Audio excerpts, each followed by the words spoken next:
दोस्तों, कल हमने देखा था पिछली क्लास में संख्या पद्धति जो है नंबर सिस्टम है। संख्या पद्धति के बारे में कुछ संख्याएं देखी थी, जैसे कि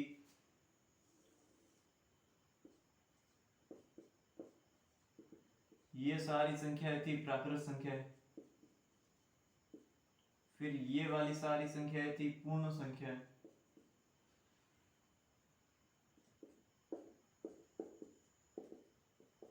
ये सारी संख्याएं थी ऋणात्मक पूर्णांक,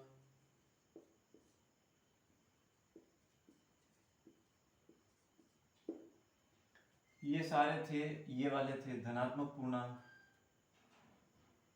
और ये सारे थे पूर्णांक। ये देखे थे। इसके अलावा और भी कुछ संख्याएं देखी थी, जैसे कि p बटा q के रूप में लिख सकते हैं,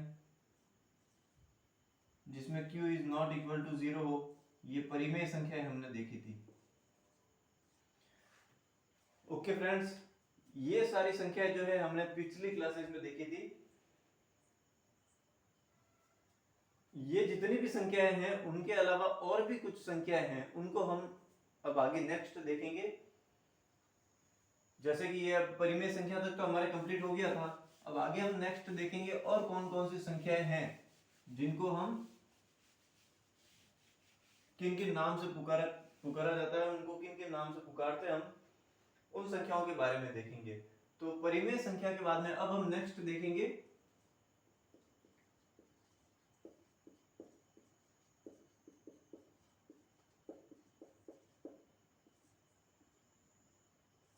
अपरिमेय संख्या। क्या देखेंगे? अपरिमेय संख्या, इर्रेशनल नंबर्स। तो ये अपरिमेय संख्या एक्चुअली में होती क्या है, वास्तव में कौन सी संख्याएं हैं जो अपरिमेय संख्याएं कहलाती है?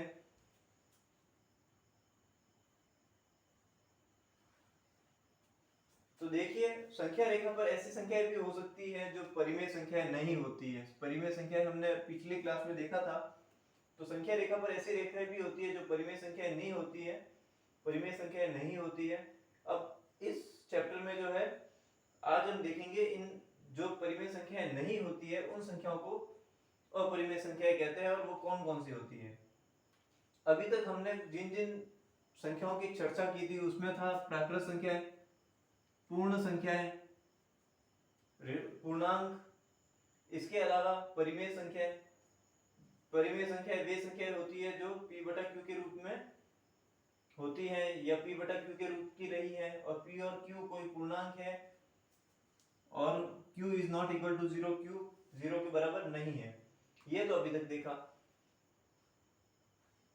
अब कुछ ऐसी संख्याएं हैं जो p बटा q के रूप में नहीं होती है, और p बटा q के रूप में कुछ संख्याएं नहीं होती है, जैसे q is not equal to 0।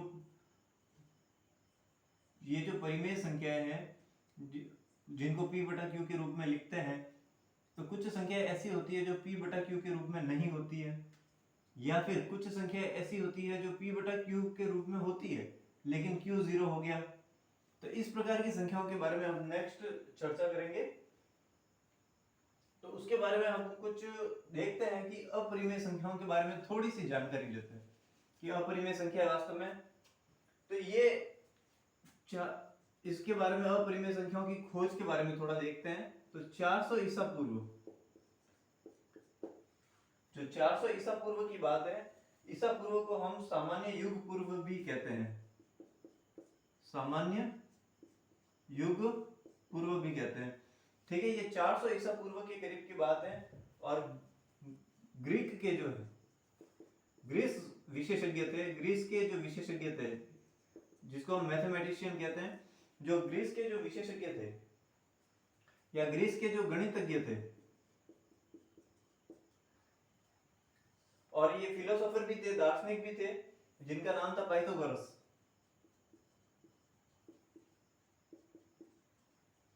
क्या नाम था? पाइथागोरस।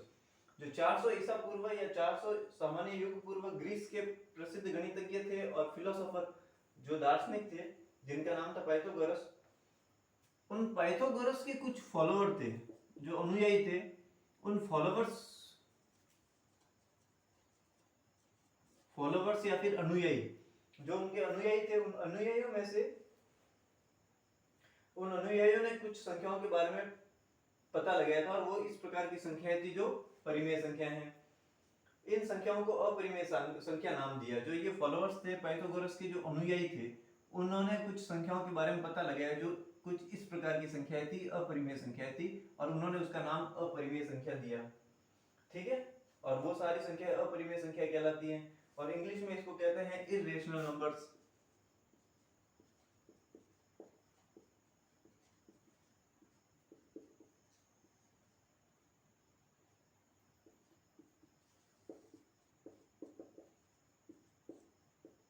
Irrational numbers.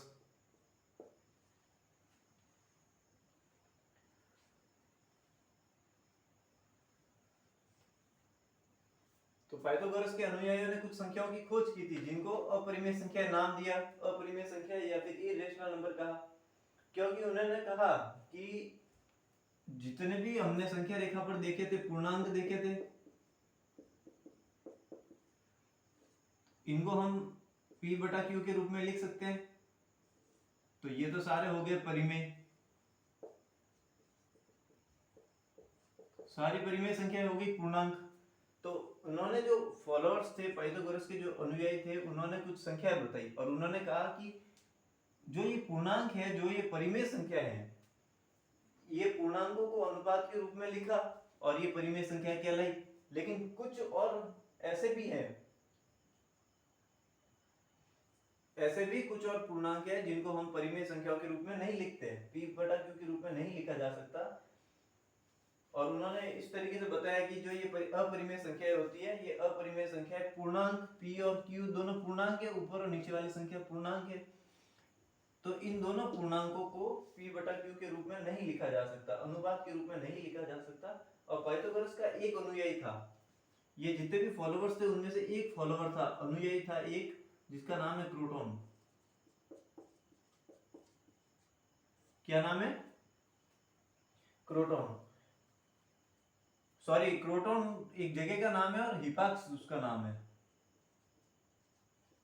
ठीक है, तो क्रोटोन एक जगह का नाम है, क्रोटोन के एक जगह का नाम है, क्रोटोन एक जगह का नाम है। पाइथागोरस के कुछ फॉलोअर्स थे, अनुयायी थे, उनमें से एक फॉलोअर था, क्रोटोन का रहने वाला था, क्रोटोन का निवासी था और हिपाक्स उसका नाम था। तो क्रोटोन के हिपाक्स द्वारा पता लगाई गई ये अपरिमेय संख्याओं के संबंध में कई सारी बातें भी रही हैं। उन बातों में उन्होंने एक चीज और बताई है कि √2 जो है वो एक अपरिमेय संख्या है। उन्होंने सिर्फ, हिपाक्स ने ये बताया कि ये जो √2 है ये अपरिमेय संख्या है। क्रोटोन के हिपाक्स ने क्या बताया? अपरिमेय संख्या है। और तरह तरह की बातें भी होने लगी इन खोज के बारे में। जब नई नई खोज हुई तो इस खोज के बारे में बाहरी दुनिया को धीरे धीरे उन्होंने उजागर करना शुरू किया। और अब इस तरीके से उन्होंने बताया कि ये एक अपरिमेय संख्या है, इसको हम p बटा q के रूप में, पूर्णांकों के अनुपात के रूप में, ये भी एक पूर्णांक है, ये भी एक पूर्णांक है, पूर्णांकों के अनुपात के रूप में नहीं लिख सकते, और ये एक अपरिमेय संख्या है। इस तरीके से हिपाक्स ने ये √2 एक अपरिमेय संख्या है, इस तरीके से उन्होंने बताया। ये तो थी सामान्य जानकारी कि भाई अपरिमेय संख्याओं की उत्पत्ति यानी कि उसके उद्भव के बारे में सामान्य जानकारी थी। अब हम देखेंगे अपरिमेय संख्याएं।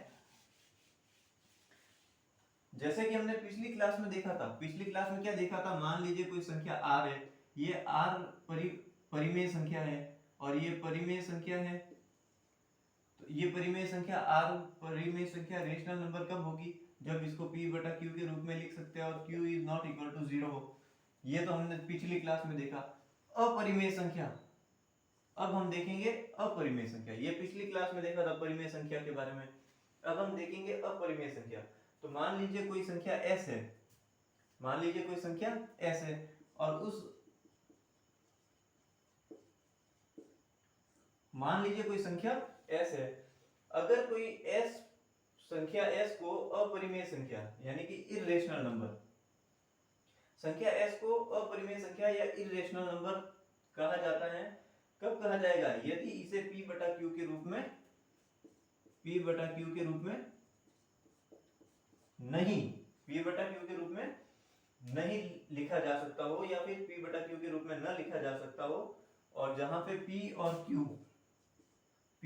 q दोनों कोई पूर्णांक है, p और q कोई पूर्णांक है, पूरे अंक है, पूर्णांक है, और इनको p बटा q के रूप में नहीं लिखा जा सकता। और परिमेय संख्या में क्या था, p और q पूर्णांक है, लेकिन इनको जो है p बटा q के रूप में लिख सकते थे, बस यही फर्क है। r कोई परिमेय संख्या तब है जब इसे p बटा q के रूप में लिख सकते हैं, p और q कोई पूर्णांक है, q is not equal to 0। s कोई अपरिमेय संख्या तब है, तब कहा जा सकता है जब p और q कोई पूर्णांक है लेकिन इसे p बटा q के रूप में व्यक्त नहीं कर सकते, लिख नहीं सकते। तो हमने अपरिमेय संख्या के बारे में क्या देखा अभी, इसकी सामान्य जानकारी, सामान्य परिभाषा कि संख्या s को अपरिमेय संख्या या फिर इररेशनल नंबर तब कहा जाता है यदि इसे p बटा q के रूप में न लिखा जा सकता हो, जहां पर p और q कोई पूर्णांक है और q is not equal to 0, q 0 के बराबर भी नहीं है। यानी कि एज इट इज यही परिभाषा है, लेकिन इसमें इस रूप में लिख सकते हैं, इसको इस रूप में नहीं लिख सकते। लिख सकते हैं तो परिमेय, नहीं लिख सकते तो अपरिमेय। तो अपरिमेय संख्या s को अपरिमेय संख्या तब कहा जाता है यदि इसे p बटा q के रूप में न लिखा जा सकता हो, जहां पर p और q कोई पूर्णांक है और q is not equal to 0।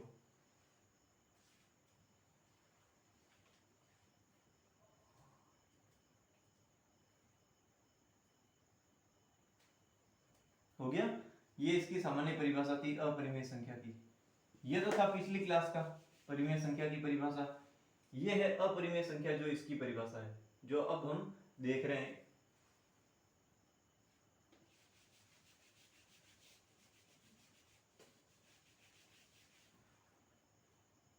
देखिए पिछली क्लास में हमने देखा था कि परिमेय संख्याएं भी बहुत सारी होती है, अपरिमित होती है, अनेक होती है, ठीक है, अनगिनत होती है। तो हम जानते हैं कि अपरिमित रूप से अनेक परिमेय संख्याएं होती है, जो हमने पिछली क्लास में देखा। सेम उसी तरीके से अपरिमेय संख्याएं भी, ये जो अपरिमेय संख्या है ये भी अपरिमित रूप से अनेक होती है। जिस तरीके से परिमेय संख्याएं अपरिमित रूप से अनेक होती है, उसी प्रकार से अपरिमेय संख्याएं भी अपरिमित रूप से अनेक होती है। अब ये अपरिमेय संख्या हमने देख ही ली है, उसकी परिभाषा हमने देख ही ली है। अब ये अपरिमेय संख्याएं होती कौन कौन सी, वो देखते हैं।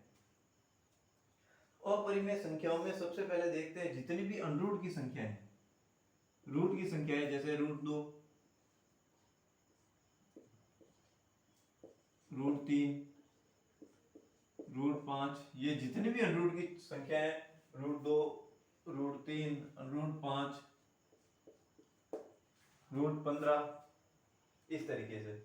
और भी बहुत सारी संख्या है, जैसे कि हम सर्कल वृत्त वगैरह पढ़ते हैं ना, तो उसमें आता है पाई। तो ये पाई जो है ये भी अपरिमेय संख्या है।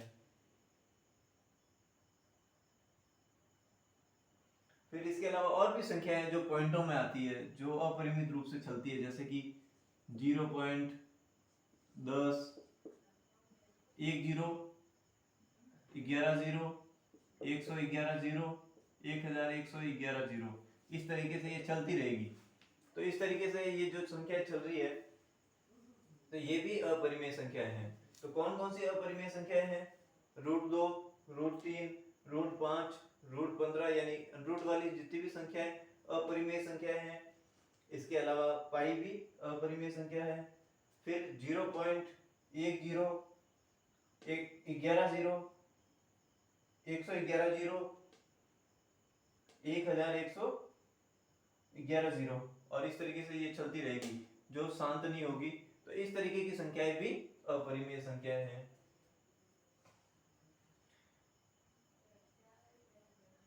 अब ये हमने निशान लगाया है ये वाला, ये क्या होता है? तो जब भी हम इस प्रकार का प्रतीक, इस प्रकार का सिंबल उपयोग में लेते हैं, इस प्रकार का हम प्रतीक जो है प्रयोग करते हैं, तब हम ये मान के चलते हैं कि वो संख्या कौन सी होगी, वो संख्या का धनात्मक वर्गमूल होगा। क्या होगा? वर्गमूल। और इस निशान को कहते हैं कर्णी चिन्ह। ये प्रतीक क्या कहलाता है?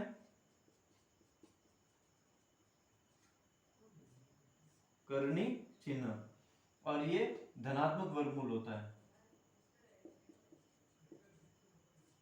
धनात्मक वर्गमूल होता है। इस निशान का मीनिंग, इसका ये अर्थ है, इसका जब प्रयोग करते हैं तब ये मान के चलते हैं कि ये जो संख्या का है वो धनात्मक वर्गमूल है।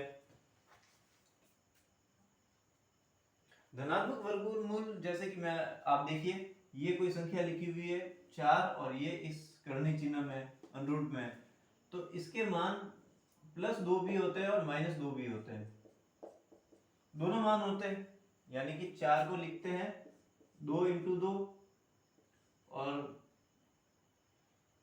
या फिर 4 को लिखते हैं 2 का स्क्वायर, स्क्वायर से रूट कट गया, या फिर इसमें से ये 2 बाहर आ गया, ठीक है। तो 4 का स्क्वायर क्या हुआ, सॉरी 4 का रूट क्या हुआ, 2। तो इसको हम इस तरीके से भी लिख सकते हैं या इस तरीके से भी लिख सकते हैं। तो इसका मान हुआ 2। ये मान दोनों रूप में आता है, +2 और -2। हालांकि दो जो मान है, ये 2 और -2 दोनों ही संख्याएं जो है ये 4 का वर्गमूल है। तो इस तरीके से हमने देखा है कि अपरिमेय संख्याओं के बारे में हम जान चुके हैं। जो ये हमारे उदाहरण है, जो ये एग्जांपल है, इनके माध्यम से हमने ये देखा है कि ये सारी अपरिमेय संख्याएं हैं। और अनेक वर्गमूल वाली संख्या और संख्या पाई, ये भी हमने देखा है कि अपरिमेय संख्याएं कहलाती हैं।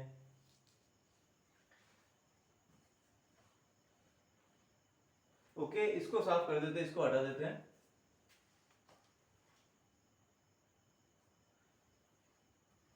अब देखिए, आप 2 का वर्ग करेंगे ना तो भी 4 ही होगा, और -2 का वर्ग करेंगे, स्क्वायर करेंगे, तो भी 4 ही होगा। इसलिए इसका जो वर्गमूल निकाला हमने, तो ये +2 भी होता है और -2 भी होता है, ठीक है।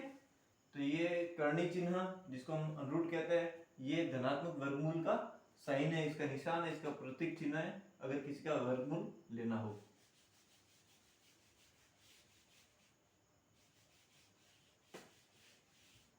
तो ये हमने देखा अपरिमेय संख्याएं इस तरीके की है। यानी पाइथागोरस के जो अनुयायी थे, जो फॉलोअर्स थे, उन्होंने ये सिद्ध किया कि ये जो √2 है ये अपरिमेय संख्या है। ये बात थी 400 ईसा पूर्व की, ठीक है। 425 ईसा पूर्व, 425 ईसा पूर्व यानी कि उससे भी लगभग 25 साल पहले। तो 425 ईसा पूर्व, 425 ईसा पूर्व के लगभग की बात है। ये जो 425 ईसा पूर्व या फिर 425 सामान्य युग पूर्व की बात है, ये 425 ईसा पूर्व के करीब की बात है। एक जगह का नाम है साइरिन। साइरिन, साइरिन के थियोडोरस करके हैं,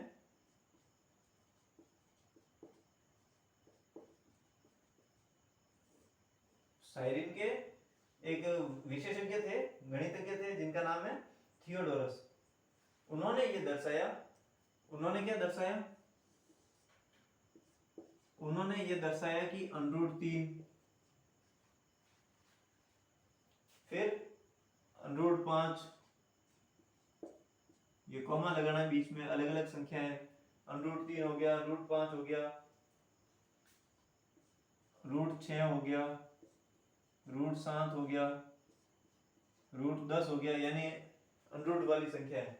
कौन कौन सी संख्या है, √3, √5, √6, √7, √10। फिर और कौन कौन सी संख्या है, 10 के बाद में देखते हैं √11, √12, √13, √14, √15, √17। ओके, ये भी सारी संख्याएं जो है वो अपरिमेय संख्याएं हैं। यानी कि कहने का अर्थ ये, जितनी भी रूट वाली संख्याएं हैं वो सारी कौन सी संख्याएं हैं, अपरिमेय संख्याएं हैं।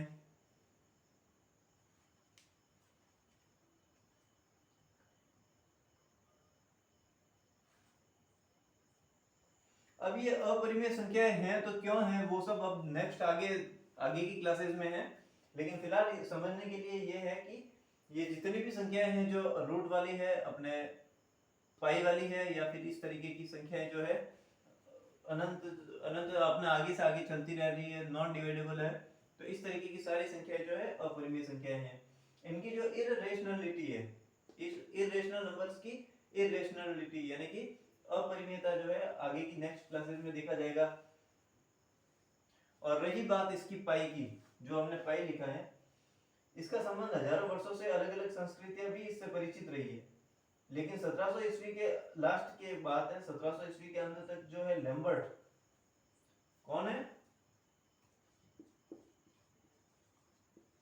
एक तो है लैम्बर्ट और एक है लेजांड्रे।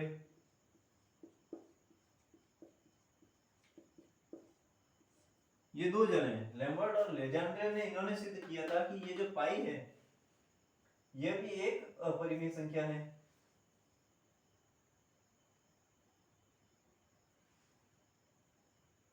ठीक है, अब हम आगे और देखते हैं।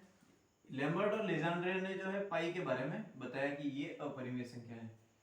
ठीक है, और साइरिन के थियोडोरस ने ये बताया कि जितनी भी संख्या है रूट वाली है ये सब अपरिमेय संख्या है।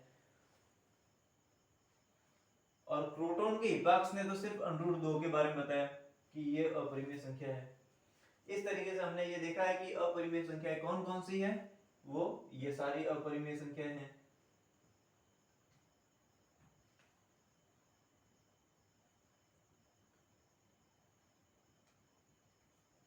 ओके, तो ये सारी हो गई अपरिमेय संख्याएं। अब इसको हटा देते हैं, साफ कर देते हैं।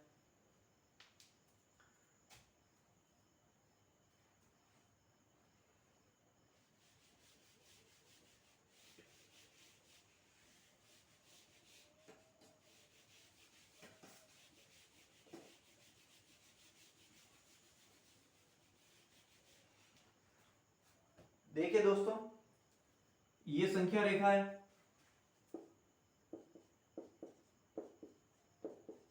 ये सारी संख्याएं कौन सी हो गई,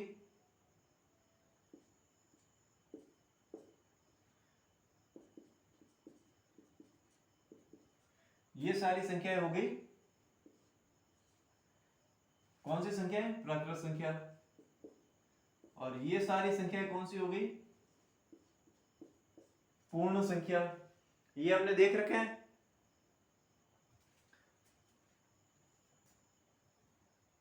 और ये जितना भी सारा हमने देखा है तो ये सारे कहलाते हैं पूर्णांक, ये भी हमने देख रखा है। ये पूर्णांक देखा है तो ये तो हो गए ऋणात्मक पूर्णांक,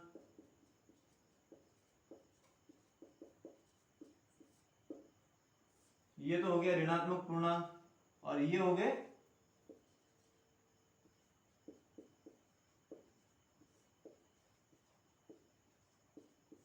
धनात्मक पूर्णांक।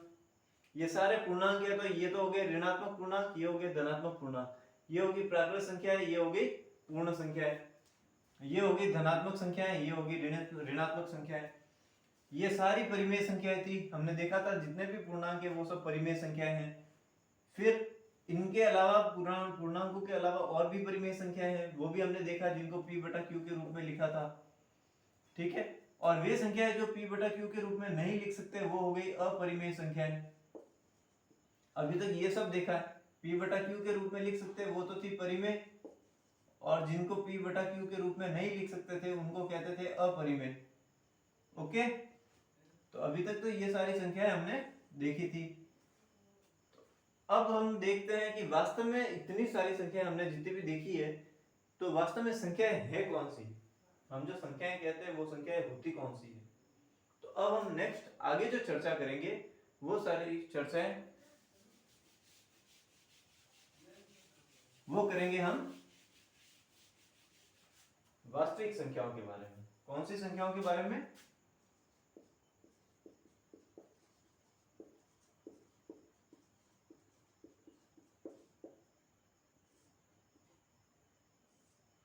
वास्तविक संख्याएं।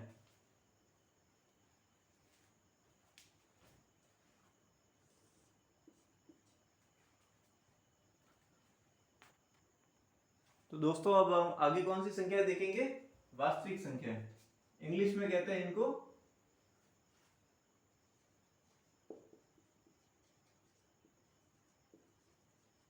Real numbers. कौन सी संख्या है? वास्तविक संख्या है।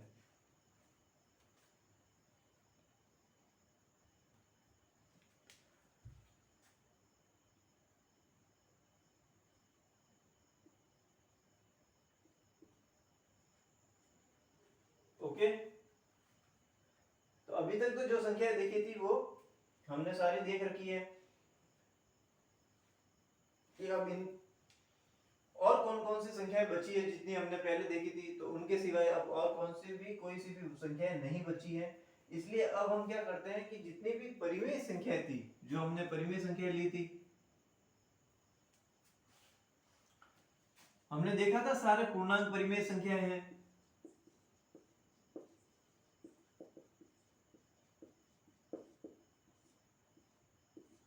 हमने देखा था सारे पूर्णांक जो है परिमेय संख्याएं हैं। इसके अलावा और भी कई संख्याएं हैं जो पूर्णांकों को छोड़ के परिमेय संख्याएं हैं। प्लस जो परिमेय संख्याएं नहीं है वो सारी कौन सी संख्याएं थी?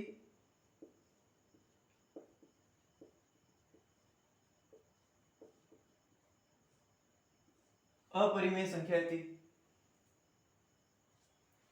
यानी कि जितने भी पूर्णांक थे सारी परिमेय संख्याएं थी। पूर्णांकों के अलावा और भी बहुत सारी परिमेय संख्याएं थी। परिमेय संख्याओं के अलावा जो बची हुई संख्याएं थी वो सारी अपरिमेय संख्याएं थी। यानी कि अब कोई संख्याएं नहीं बची है। तो इसका मतलब है कि वास्तव में संख्याएं कौन सी है? तो परिमेय संख्याएं और अपरिमेय संख्याएं, जितनी भी संख्याएं हैं उन सबको मिला दे तो वो सब संख्याएं कौन सी हुई? वास्तविक संख्याएं हुई, जिसको हम कहते हैं रियल नंबर, रियल नंबर्स। कहने का अर्थ यह है कि परिमेय संख्याएं और अपरिमेय संख्याओं का संग्रह, इनका जो संग्रह है जो हमें प्राप्त होता है उसे वास्तविक संख्याओं का नाम दिया गया है। उसको जो है वास्तविक संख्या कहा गया है। और वास्तविक संख्याओं को इंग्लिश में कहते हैं रियल नंबर्स।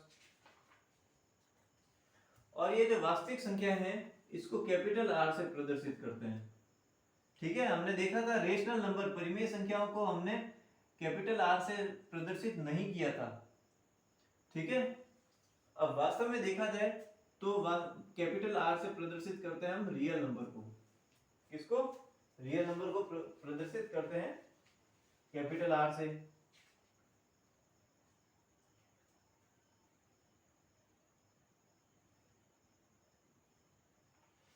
हमने परिमेय संख्याओं को रेशनल नंबर कहते हैं, तो हमने इसको कैपिटल आर से प्रदर्शित नहीं किया, इसको क्यू क्वोशंट से प्रदर्शित किया है, कैपिटल आर से नहीं किया है। कैपिटल आर से प्रदर्शित करते हैं वास्तविक संख्याओं को, रियल नंबर्स को। ओके, तो परिमेय संख्याएं और अपरिमेय संख्याओं सबका सम्मिलित रूप सारी संख्याओं को शामिल कर ले तो हमें वास्तविक संख्याएं मिल जाती है। यानी परिमेय संख्याएं और अपरिमेय संख्याएं मिलाकर वास्तविक संख्याओं का निर्माण करती है। वास्तविक संख्याओं को रियल नंबर्स कहते हैं और इसको जो है कैपिटल आर से प्रकट किया जाता है। अतः वास्तविक संख्या, जो वास्तविक संख्या है या तो परिमेय संख्या होगी या अपरिमेय संख्या हो सकती है। इसलिए हम कह सकते हैं कि प्रत्येक वास्तविक संख्या को एक संख्या रेखा होगी उस पर अद्वितीय बिंदु के रूप में निरूपित किया जाता है। इसलिए हम कह सकते हैं कि जो ये वास्तविक संख्या है उसको ये संख्या रेखा पर अद्वितीय यानी कि जिसके जैसा दूसरा नहीं हो, यानी कि एक ही हो, इकलौता हो, यूनिक हो। ठीक है, किसी एक ही निश्चित बिंदु के रूप में उसको प्रदर्शित किया जाता है, या फिर प्रत्येक वास्तविक संख्या को एक निश्चित बिंदु के रूप में संख्या रेखा पर प्रदर्शित किया जाता है, या फिर संख्या रेखा पर निश्चित बिंदु एक वास्तविक संख्या को निरूपित करेगा। ये दोनों बातें हैं कि जो संख्या रेखा है वास्तविक संख्या को संख्या रेखा पर एक अद्वितीय बिंदु के रूप में निरूपित किया जाता है। उसका वही बिंदु है जो एक निश्चित वास्तविक संख्या को बताएगा, किसी और को नहीं बताएगा, यानी यूनिक है, अद्वितीय, जिसके जैसा दूसरा नहीं मिलेगा। सिर्फ उसी पॉइंट पर वो उस निश्चित वास्तविक संख्या को निरूपित करेगा। ओके, यानी प्रत्येक वास्तविक संख्या को संख्या रेखा के एक अद्वितीय बिंदु के रूप में निरूपित किया जाता है। साथ ही संख्या रेखा का प्रत्येक बिंदु एक अद्वितीय वास्तविक संख्या को निरूपित करता है। आई बात समझ में कि संख्या रेखा के एक अद्वितीय बिंदु के रूप में भी निरूपित किया जाता है और संख्या रेखा का प्रत्येक बिंदु जो है एक अद्वितीय वास्तविक संख्या को निरूपित करता है। यही कारण है कि संख्या रेखा को वास्तविक संख्या रेखा कहा जाता है। इसी कारण से जो है ये जो संख्या रेखा है इसको वास्तविक संख्या रेखा कहा जाता है कि उस पर सारी संख्या मिल जाएगी हमें। वास्तविक संख्या रेखा कहा जाता है।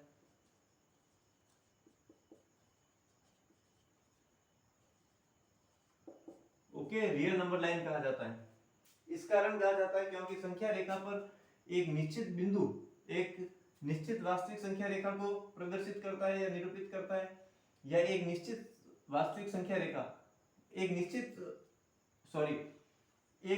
वास्तविक संख्या रेखा पर एक निश्चित बिंदु को निरूपित करती है, जैसे ये 0 को निरूपित किया, और एक निश्चित बिंदु एक निश्चित वास्तविक संख्या रेखा को निरूपित करती है। ठीक है, ये दोनों स्टेटमेंट सेम ही है। कहने का यह अर्थ ये है कि वास्तविक संख्या को संख्या रेखा पर अद्वितीय बिंदु के रूप में निरूपित किया जाता है। साथ ही संख्या रेखा पर प्रत्येक बिंदु, जो भी बिंदु होगा वो बिंदु एक अद्वितीय वास्तविक संख्या को निरूपित करता है। यानी अद्वितीय यानी कि कोई दूसरा नहीं, फिक्स 0 को ही निरूपित करेगा। ओके,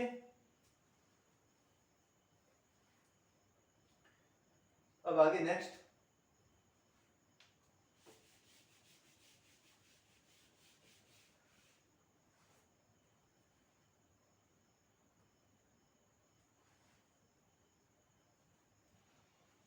अब कुछ है जैसे कि हम देखते हैं, एक तो है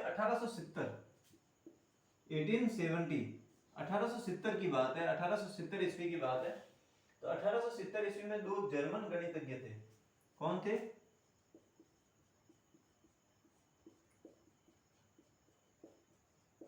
जर्मनी के मैथमेटिशियन थे।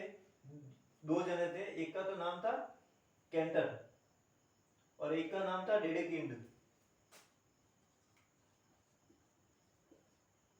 कैंटर और डेडेकिंड, इस तरीके से दो नाम है। ये दो जने हैं, अलग अलग है व्यक्ति। एक का तो नाम है कैंटर और एक का नाम है डेडेकिंड। ये दो जने थे जो जर्मनी के गणितज्ञ थे, जर्मन मैथमेटिशियन थे। इन्होंने अलग अलग विधियों से सिद्ध किया और उन्होंने दिखाया कि प्रत्येक वास्तविक संख्या, कोई भी प्रत्येक वास्तविक संख्या है, जैसे 1 2 3 4, ये सारी 0 -1 -2, इसके अलावा और परिमेय भी हो गई और अपरिमेय भी हो गई, वो सारी संख्याएं वास्तविक संख्या कहलाती है। तो इन्होंने, इन दोनों ने जो है, कैंटर और डेडेकिंड ने ये सिद्ध किया, क्या प्रूव किया, कि प्रत्येक वास्तविक संख्या के संगत वास्तविक संख्या रेखा पर एक बिंदु होता है। प्रत्येक वास्तविक संख्या के संगत संख्या रेखा है, उस पर एक उसका निश्चित बिंदु होता है। और संख्या रेखा के प्रत्येक बिंदु और संख्या रेखा पर ये जितने भी प्रत्येक बिंदु है, उन बिंदु के संगत एक अद्वितीय वास्तविक संख्या भी होगी। एक अद्वितीय कोई न कोई वास्तविक संख्या होगी। अद्वितीय यानी जिसके जैसी कोई नहीं है, दूसरी नहीं मिलेगी, सिर्फ वही मिलेगी। तो ये बिंदु सिर्फ एक के लिए या किसी और संख्या के लिए नहीं है। यानी प्रत्येक वास्तविक संख्या के संगत संख्या रेखा पर एक निश्चित बिंदु मिलेगा। संख्या रेखा पर एक निश्चित बिंदु के संगत अद्वितीय वास्तविक संख्या भी होगी। यानी कि इस बिंदु के संगत यही होगी, इस बिंदु के संगत यही होगी। अद्वितीय है यानी जिसके जैसा दूसरा नहीं है। ये एक के लिए ही है, ये दो के लिए ही है, किसी और के लिए ये स्थान नहीं है। ये इन दोनों ने प्रूव किया, सिद्ध किया।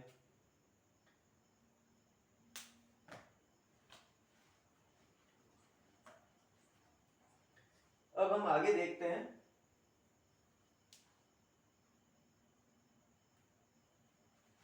ओके, इसको साफ कर देते हैं।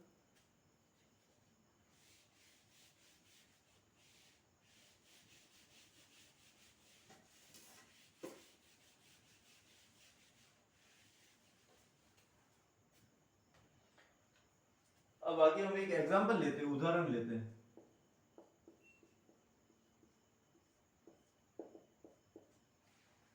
ठीक है,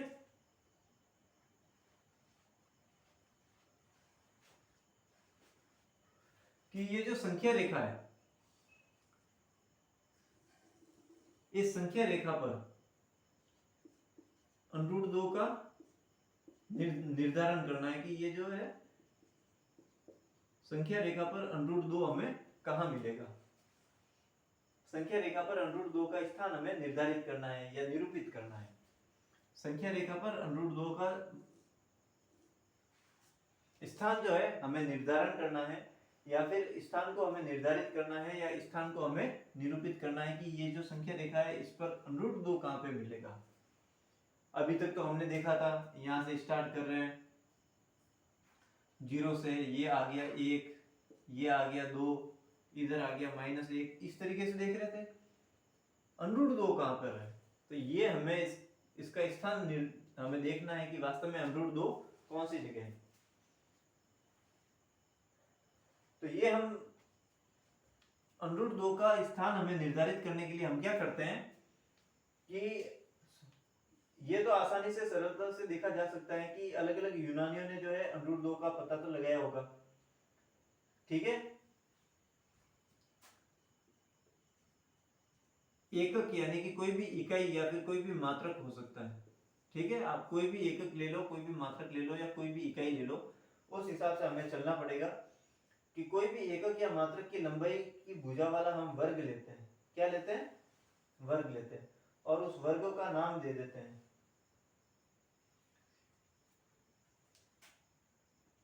ये हमने वर्ग लिया। वर्ग क्या होता है? इसकी ये चारों भुजाएं बराबर है, चारों साइड जो है बराबर है। हमने क्या लिया? वर्ग लिया। और वर्ग का क्या नाम, उसकी माप क्या रही? एक एकक, यानी एक इकाई ली। जैसे कि ये 1 सेंटीमीटर है तो ये भी 1 सेंटीमीटर, ये भी 1 सेंटीमीटर, ये भी 1 सेंटीमीटर, या फिर ये 1 मीटर, 1 मीटर, 1 मीटर, 1 मीटर, यानी एक तो लेके कोई एक मात्रक ले लिया, कोई भी मीटर में ले लिया या सेंटीमीटर में ले लिया, किसी भी तरीके से ले लिया, और हमने मान उनका रखा एक। एक ये, एक ये, एक ये, एक ये, चारों 1 सेंटीमीटर की भी हो सकती है, चारों 1 मीटर की भी हो सकती है, ठीक है। हमने एक एक मात्रक ले लिया, और ये जो वर्ग बनाया ना हमने, वो एक एकक लंबी भुजा वाला वर्ग है, और उसका हमने नाम रख दिया OABC। क्या नाम रख दिया? OABC।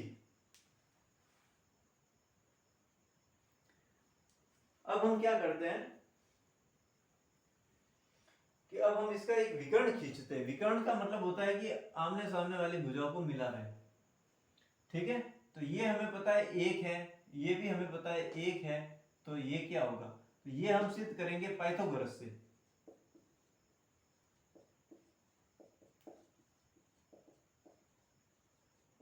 किससे सिद्ध करेंगे? पाइथागोरस प्रमेय। पाइथागोरस प्रमेय से ये सिद्ध करेंगे, क्योंकि ये बन गया समकोण त्रिभुज। क्या बन गया? समकोण त्रिभुज, 90 डिग्री का कोण बन रहा है। तो ये पाइथागोरस प्रमेय से हम क्या सिद्ध करेंगे कि ये जो कर्ण है, ये कर्ण क्या होता है? √ में आधार का स्क्वायर प्लस लंब का स्क्वायर, यानी कि √ में 1 का स्क्वायर प्लस 1 का स्क्वायर, यानी कि √ में 1 का स्क्वायर 1 ही होता है, प्लस 1 का स्क्वायर 1 ही होता है, यानी कि इसका मान आ गया √ में 2। इसका मान क्या आया? √ में 2। OB का मान आया √ में 2। ये जो भुजा है OB, इसका मान आया है √ में 2। अब ये जो √ है, इसको संख्या रेखा पर कैसे निरूपित करेंगे? किस प्रकार निरूपित करते हैं, इसको हम आसानी से देखते हैं। और इस बात का ध्यान भी रखते हैं कि जो शीर्ष है, जो शीर्ष है O है, वो शून्य के साथ संपाती बना रहे। ये जो O है, ये 0 के साथ संपाती बना रहे, यानी कि ये एक, ये एक, ये एक और ये एक। ये जो वर्ग है उसको हम यहाँ ला रहे हैं, क्योंकि ये भी एक का ही है, तो ये भी हमने 1 सेंटीमीटर मान लो, 1 मीटर मान लो, कुछ भी मान लो, लेकिन एज इट इज ये चारों भुजाएं बराबर होगी। ये भी एक, ये भी एक, ये भी एक, ये भी एक, और हमने इसको 0 के संपाती माना है O, यानी ये बिंदु O है, ये बिंदु A, ये बिंदु B और ये बिंदु C, और ये भुजा हमारा आई √2 ये हमने यहाँ पे सिद्ध कर ही ली है। ओके, अब ये चीज हमारे पास यहाँ पे आ गई, क्योंकि हमें क्या पूछा है, √2 का निर्धारण कहाँ पे करना है, संख्या रेखा पर करना है। तो हमने इसी चीज को संख्या रेखा पर ले आए। और हमने ये भी ध्यान रखा कि जो शीर्ष O है, शीर्ष यानी ये शीर्ष का हिस्सा, जो टॉप का हिस्सा, इस साइड वाला सबसे शीर्ष वाला हिस्सा जो है वो हमने O पर रख दिया।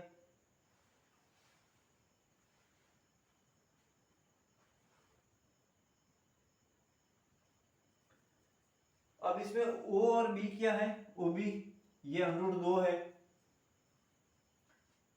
अब हम क्या करेंगे, एक प्रकार लेंगे। क्या करेंगे, प्रकार की नोक तो रखेंगे O पर, यहां पर, और प्रकार के सामने जो पेंसिल होगी वो हम रखेंगे यहां पर। पेंसिल कहां रखेंगे, यहां पर। प्रकार की नोक यहां पर रखेंगे और पेंसिल रखेंगे यहां पर, और हम एक गोला खींचेंगे, ऐसे एक चाप काटेंगे, ऐसे पूरा गोला बनेगा ये। तो हम इतना ही चाप काटेंगे। ओके, ये इस तरीके से काट दिया हमने चाप। तो प्रकार की सहायता से O को हमने केंद्र बनाकर और OB को त्रिज्या बनाकर, ये जो वृत्त होता है उसकी त्रिज्या होती है, तो वैसे ही ये त्रिज्या सब जगह बराबर होगी। तो हमने इसको त्रिज्या बनाया और हमने पूरा गोला बनाया, ये सारी बराबर होगी। तो ये जो ये दूरी है वही ये दूरी है, यानी कि ये √2 है, तो फिर ये मान भी √2 मिलेगा संख्या रेखा पर। हमने OB को त्रिज्या बनाया, त्रिज्या मानकर जो है हमने एक चाप खींचा। क्या खींचा, ये चाप होता है, ठीक है। चाप खींचा और संख्या रेखा को बिंदु ये P पर काटता है। ये तो था हमारा A, ये वाला कोना 1 पर, और ये है संख्या रेखा। इस संख्या रेखा को ये कहां पे काट रहा है, P पर, P पर ही तो काट रहा है। तब बिंदु P जो है, ये बिंदु P जो है ये √2 के संगत होगा, क्योंकि ये भी ये इस तरीके से वृत्त बनेगा। वृत्त बनेगा तो जो ये दूरी है वही ये दूरी होगी।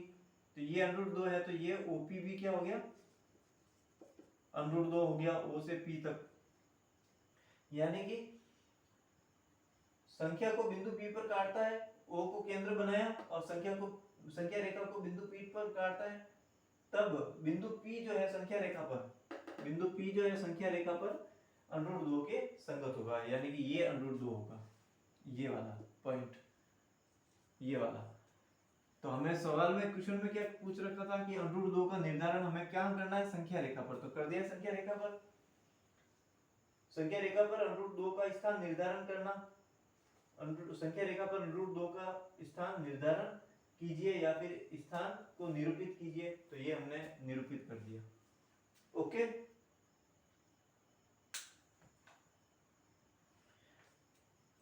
अब हम आगे इसको हटा देते हैं, इसको साफ कर देते हैं।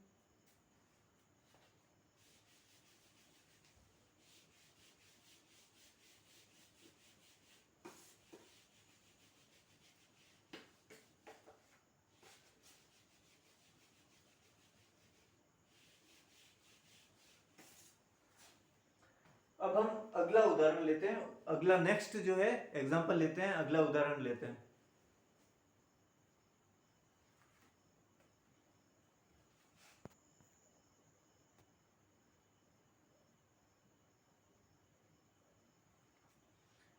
अगला उदाहरण क्या है, वास्तविक संख्या रेखा पर √3 का निर्धारण करना है। क्या करना है, √3 का निर्धारण करना है।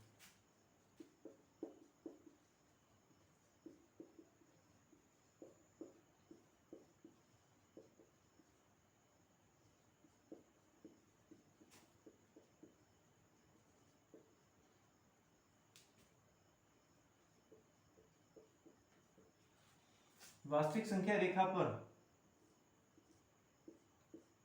√3 का निर्धारण कीजिए। अब ये हमें निर्धारित करना है।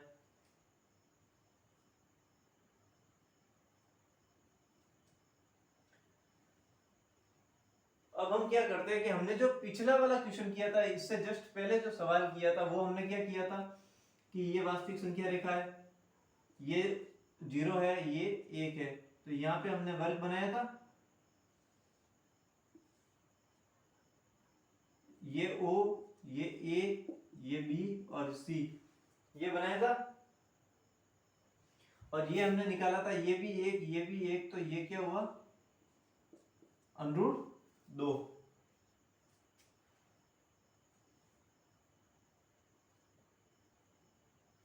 ओके, ये हमने पिछले सवाल में देखा था, और ये हमारे √2 यहाँ पे मिल गया था हमारे को। अब हमें क्या निकालना है, √3। क्या निकालना है, √3। तो हम क्या करते हैं कि ये जो √2 है, √2 है, ये वाली जो रेखा है उसके जस्ट 90 डिग्री कोण पे, ये वाला कोण क्या है 90 डिग्री, 90 डिग्री एंगल है, ये वाला समकोण है।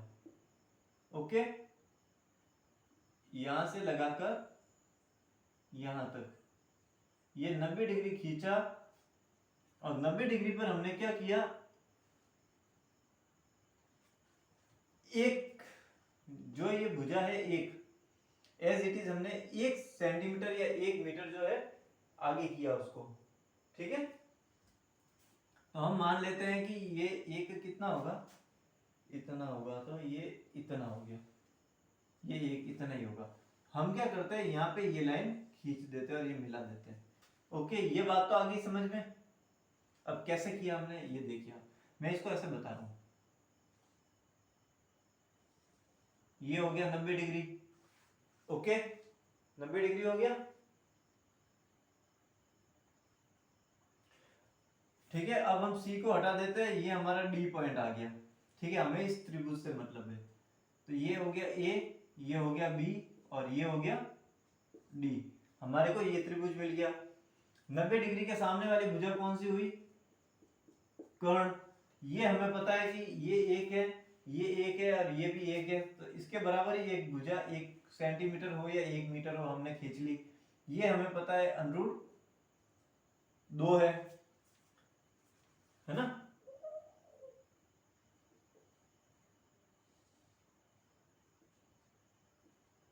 ये हमें पता है √2 है। ओके, यही चित्र बनाया हमने, ये वाला, ये वाला, ये वाला, ये O है, O B D, ये वाला त्रिभुज बनाया। इसमें ये तो है √2, ये हो गया 1, और ये वाला हमें पता नहीं है। हमें पता है 90 डिग्री के सामने क्या होता है, कर्ण होता है।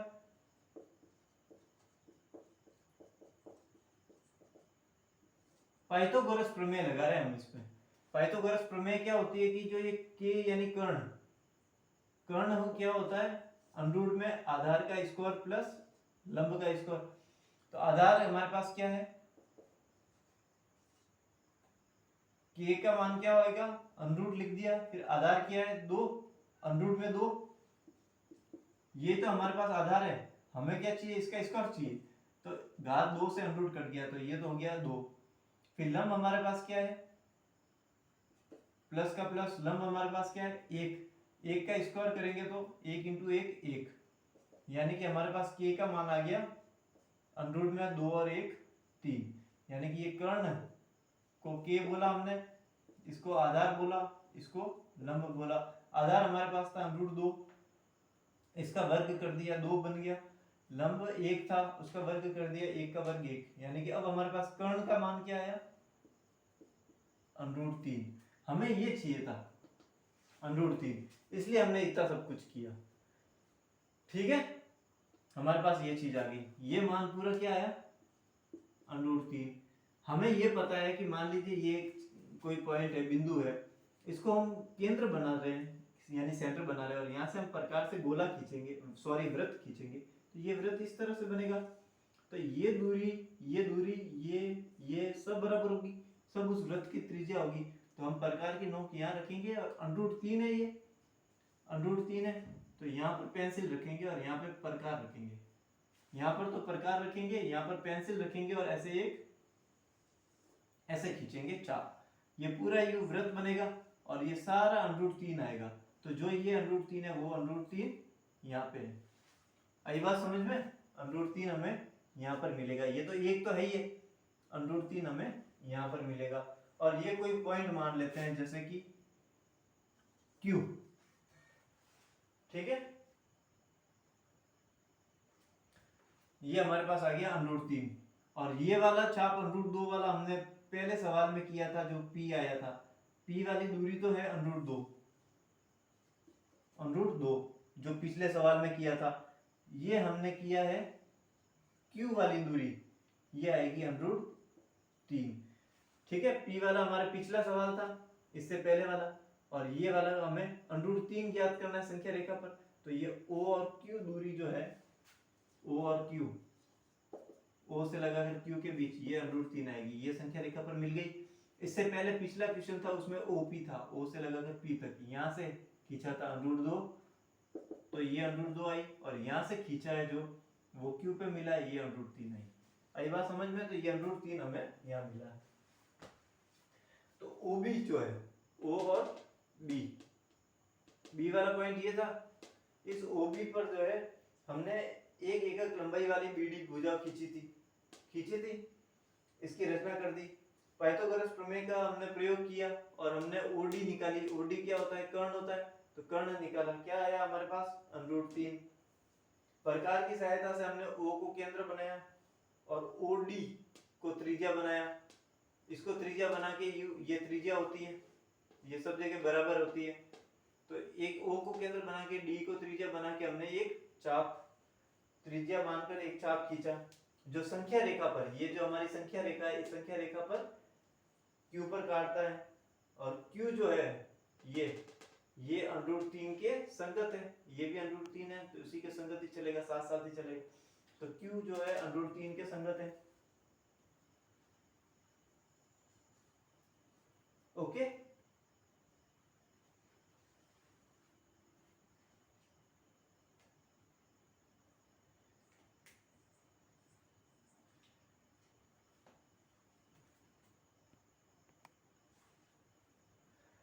यानी कि कहने का अर्थ ये है कि हमारे पास मान लो कि n है 3, n जो है वो है 3, n को मान लिया 3।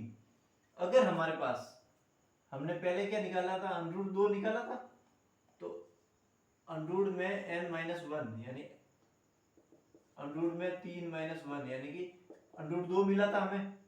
तो पिछले क्वेश्चन में तो n-1 यानी √2 मिल गया था हमें। तो इस प्रकार हम देखते हैं इस चित्र से कि √ में n-1 का स्थान हमें निर्धारित हो गया था पहले। उसके निर्धारण के बाद में हम √n यानी कि n का मान 3 है, यानी कि √ में 3 का स्थान भी निर्धारण कर सकते हैं। यानी n कोई धनात्मक पूर्णांक है, 1 2 3 4 कुछ भी हो सकता है, ठीक है। n जो है वो कोई भी धनात्मक पूर्णांक है, जैसे होता है ना संख्या रेखा पर धनात्मक पूर्णांक, ऋणात्मक पूर्णांक, n कोई धनात्मक पूर्णांक है, यानी कि प्राकृत संख्या। तो n कोई धनात्मक पूर्णांक है, और उस हमारे पास पहले n-1 यानी √ में n-1 यानी √ में 2 का मान निर्धारित होने के बाद में हम जो है √ में n का मान भी निर्धारित कर सकते हैं। यानी कहने का मतलब यह है कि जिस तरीके से हमने √n का स्थान निर्धारण कर दिया था पहले, उसके निर्धारण हो जाने के बाद √n का स्थान भी हम निर्धारण कर सकते हैं। √n-1 का स्थान निर्धारण हो जाने के बाद हम √n का स्थान भी निर्धारित कर सकते हैं। और n जो है वो कोई भी धनात्मक पूर्णांक हो सकता है, 1 2 3 4 5 इस तरीके से। ओके, इसको साफ कर दे, हटा दे, ठीक है। तो इसको हम साफ कर रहे हैं।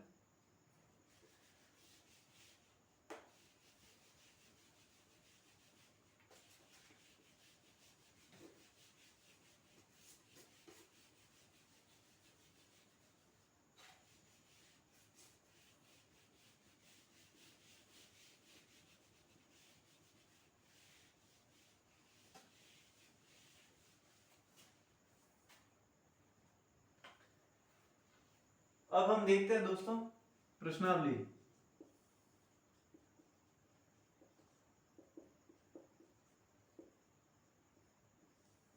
प्रश्नावली 1.2।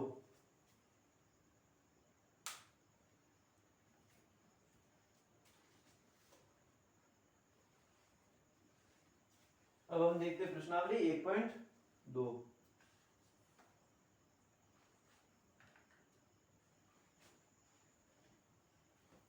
ओके, नीचे दिए गए कथन सत्य है या असत्य है, कारण के साथ अपना उत्तर दीजिए।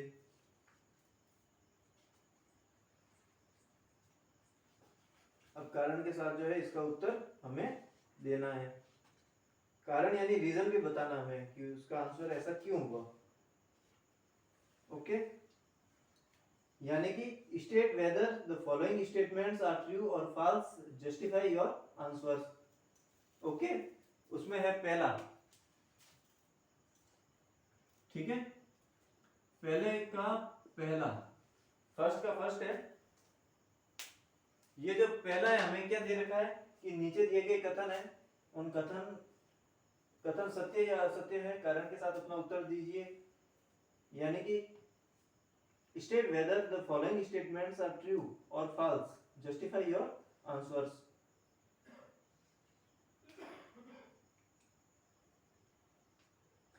जिसमें पहला है प्रत्येक अपरिमेय संख्या एक वास्तविक संख्या होती है।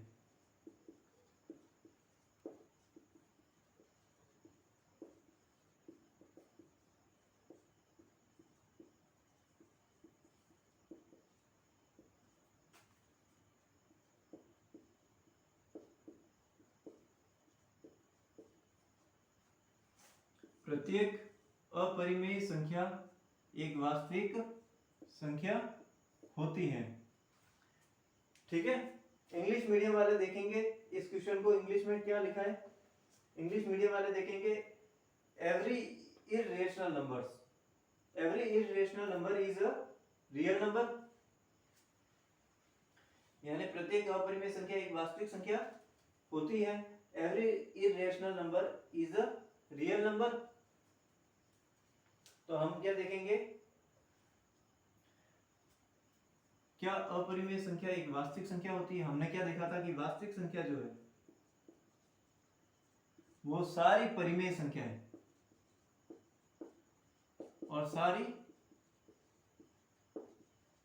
अपरिमेय संख्या सबको मिला दे तो सारी वास्तविक संख्या बनती है, रियल नंबर्स बनती है। देखा था हमने वास्तविक संख्याओं में, वास्तविक संख्याओं को कैपिटल आर से लिखते हैं। सारी परिमेय संख्याएं और अपरिमेय संख्याएं सबका सम्मिलित रूप वास्तविक संख्याओं में परिमेय और अपरिमेय सबका संग्रह वास्तविक संख्याएं आती है। तो अब इसका आंसर क्या होगा कि प्रत्येक अपरिमेय संख्या एक वास्तविक संख्या होती है। तो ये बात सही है, ये बात सत्य है। तो इसका आंसर क्या होगा कि दिया गया कथन सत्य है। ये जो दिया गया कथन सत्य है क्योंकि अपरिमेय संख्या भी एक वास्तविक संख्या होती है। प्रत्येक अपरिमेय संख्या एक वास्तविक संख्या होती है। दिया गया कथन सत्य है, ये जो दिया गया कथन सत्य है क्योंकि प्रत्येक वास्तविक संख्याओं का संग्रह, प्रत्येक वास्तविक संख्याओं का संग्रह परिमेय और अपरिमेय संख्याओं से मिलकर ही बनता है। अर्थात अन्य शब्दों में अगर कहा जाए तो परिमेय संख्या और अपरिमेय संख्या दोनों ही वास्तविक संख्याओं का भाग होती है। ओके, अब इंग्लिश मीडियम वाले इसका आंसर क्या लिखेंगे। इंग्लिश मीडियम वाले इसका सॉल्यूशन क्या लिखेंगे। क्वेश्चन क्या था इंग्लिश मीडियम वालों के लिए कि every irrational number is a real number. तो इंग्लिश मीडियम वाले इसका आंसर लिखेंगे true, since collection of real numbers, since collection of real numbers is made up of rational and irrational numbers. English medium वाले क्या लिखेंगे true, since collection of real numbers is made up of rational and irrational numbers. Okay,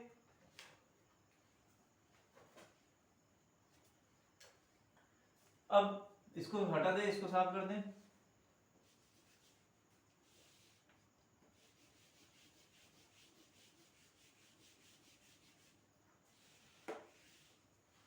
अब आता है next, first का second. First का second क्या कह रहा है कि संख्या रेखा पर प्रत्येक बिंदु m, संख्या रेखा पर प्रत्येक बिंदु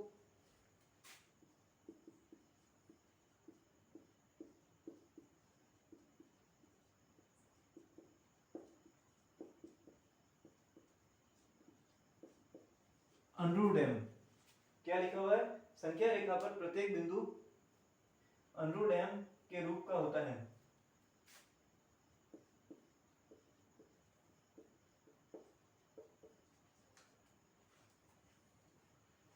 संख्या रेखा पर प्रत्येक बिंदु √ m के रूप का होता है, जहां जो ये m है, m एक प्राकृत संख्या है।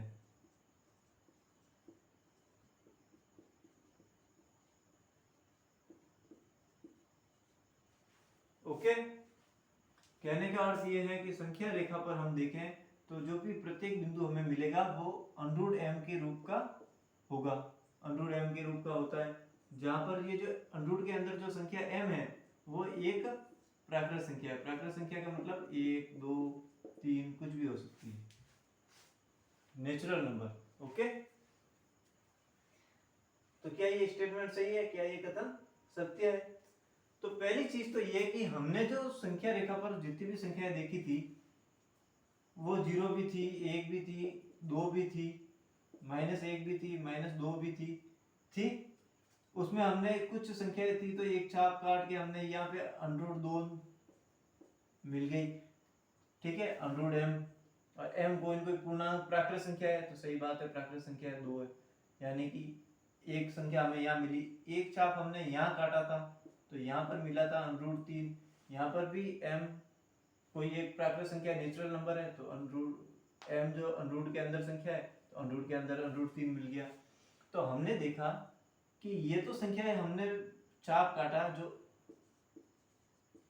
आर्क के थ्रू मिली थी, लेकिन जो संख्या रेखा पर नंबर लाइन के ऊपर जो हमें पहले से नंबर मिल रहे हैं वो तो √ में नहीं है, सिर्फ ये 2 ही तो मिल रहे हैं, और भी कुछ होंगे लेकिन ये तो नहीं है, ये भी नहीं है, ये भी नहीं है, ये भी नहीं है, ये भी नहीं है, ये तो नहीं है √ में। और √ में m जो है, √ के अंदर m, जो ये m है कोई ना कोई ये इनमें से संख्या होगी, जैसे 2 है, 3 है, कुछ भी हो सकता है।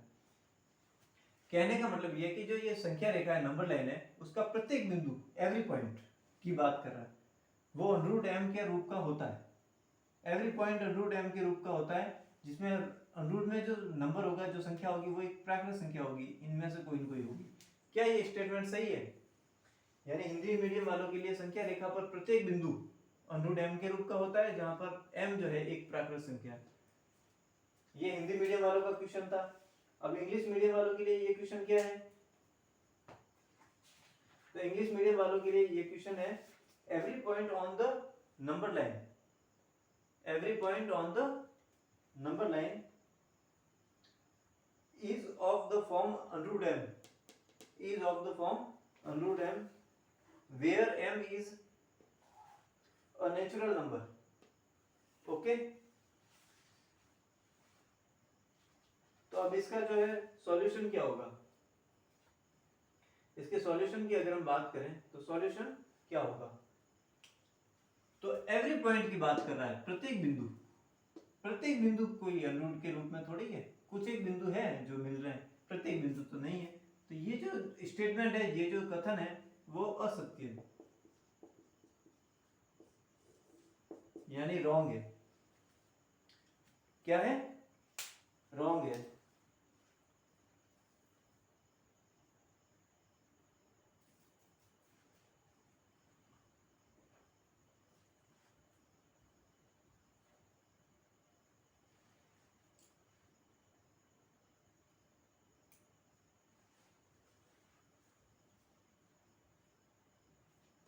ओके, अब ये रॉन्ग कैसे हुआ, इसको क्या लिखना है? हिंदी मीडियम वाले देखेंगे कि दिया गया कथन असत्य है क्योंकि वास्तविक संख्या है, ये सारे रियल नंबर है, वास्तविक संख्या है। वास्तविक संख्या है वास्तविक संख्या जो है -4, -3, -2, -1 संख्या रेखा पर है, लेकिन ये किसी भी प्रकार से प्राकृत संख्या के वर्गमूल के रूप में है ही नहीं, ये प्राकृत संख्या के वर्गमूल के रूप में है ही नहीं। ठीक है, आई बात समझ में कि इसमें ये बोला है कि जो अंडरूट के अंदर की संख्या एक प्राकृत संख्या यानी प्लस वाली संख्या है, तो पहली चीज तो ये अंडरूट में है नहीं। दूसरी चीज, ये अंडरूट के अंदर भी प्लस में नहीं है, प्राकृत संख्या नहीं है, ये कथन गलत है, दिया गया कथन। ओके, तो दिया गया कथन असत्य है क्योंकि -4, -3, -2, -1 संख्या रेखा पर है, लेकिन ये किसी भी प्राकृत संख्या के वर्गमूल के रूप में नहीं है। इंग्लिश मीडियम वाले क्या देखेंगे, इंग्लिश मीडियम वाले क्या लिखेंगे इसको,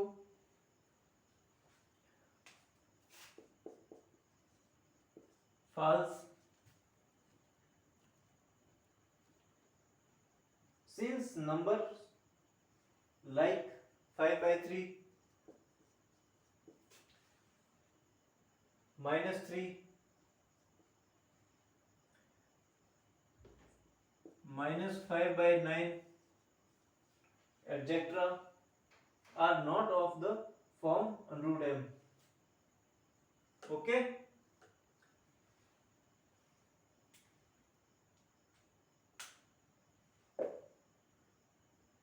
अब इसको इरेज कर देते हैं।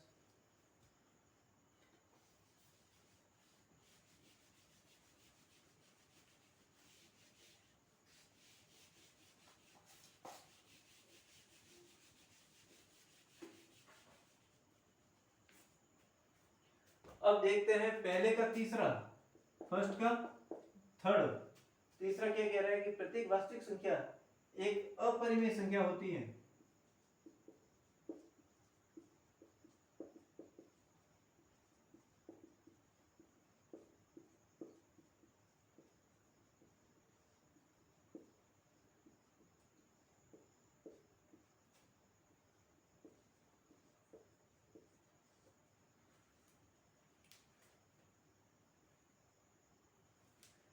क्या कह रहा है, प्रत्येक वास्तविक संख्या एक अपरिमेय संख्या होती है।